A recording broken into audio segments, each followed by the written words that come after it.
Teenage girls in the United States are increasingly being targeted by now freely available and widely used deepfake producing technology, and finding that in many cases, there's not much that they can do about it. So fake nude photos, videos are being produced and disseminated, in some cases anonymously, in some cases not.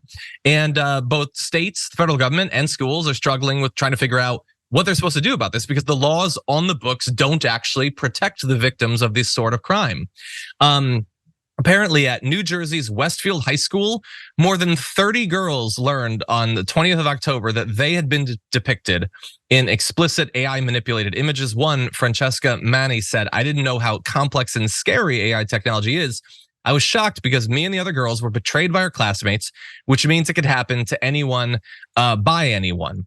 And a month after that incident, where almost an entire classroom of girls was targeted, Francesca and her mother said they don't know the identities or the number of people who created the images, how many were made, if they still exist, if there were any punishments. And apparently the school declined to comment, but had previously said they're not going to release any information about any of this because they don't have to. So those things were being spread, and maybe something was done. Maybe there were punishments. Or maybe there was literally nothing at all. How is that an acceptable status quo? We have more, but Adrienne, what do you think?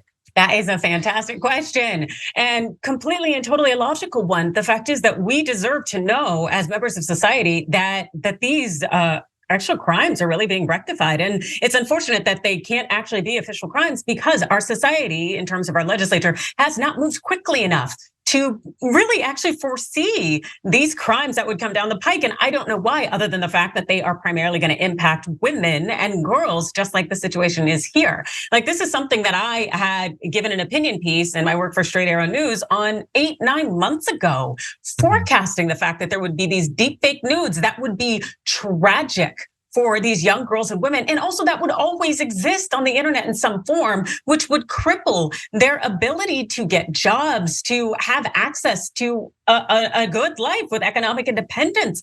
It would get in the way of that, and yet we still don't have legislature or any expertise in any way curbing this, because we also need law enforcement officers who are actually trained in this. We need a complete and total different field now that AI is truly expanding in the realm where it can be very damaging and harmful to the everyday civilian. Yeah, no, you're 100% right. There has to be a law enforcement component. There has to be a legislative component. In New Jersey, there is a pending state bill that would ban deepfake pornography and impose criminal and civil penalties for non-consensual disclosure. That's just pending. It doesn't exist, which is the status quo legally for a lot of states. And look, it is an incredibly difficult situation because, like, this technology is fairly new. A year, 2, 3, something like that, years old. But with the speed that AI in general is advancing, it's going to become easier and easier for people who are not tech savvy to produce all sorts of AI generated stuff. And, you know, knowing our culture, knowing teen boys, this is going to be a big part of that. And so the question is, what are you going to do to protect people? It's going to be incredibly difficult. It's going to be a super difficult fight that has to have multiple components, not just legislative and law enforcement, but cultural and social. You know, how do we as a society? I'm so sorry. I was going to say is also, the fact is that I was thinking of this last night because I'm teaching it to my students in media law. What happens when we have deepfake child pornography? Will that actually be covered under the statute? She's 15.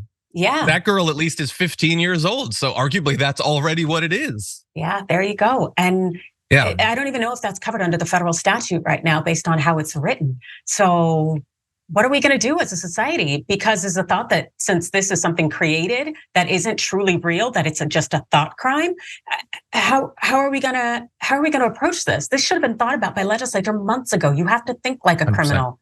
Yeah. Get out of here. Yeah. And how do we, like, socially, like, come to grips with a future where everyone is going to be in videos like this? Theoretically, anyone at any time could be. How do we have the media literacy to know to question these things? How do we have the, I guess, semi-evolved view to not judge people for non-consensual pornography they were put into? So there's a lot of components to this. At the very least, though, we could get some laws on the books as a little bit of a deterrent.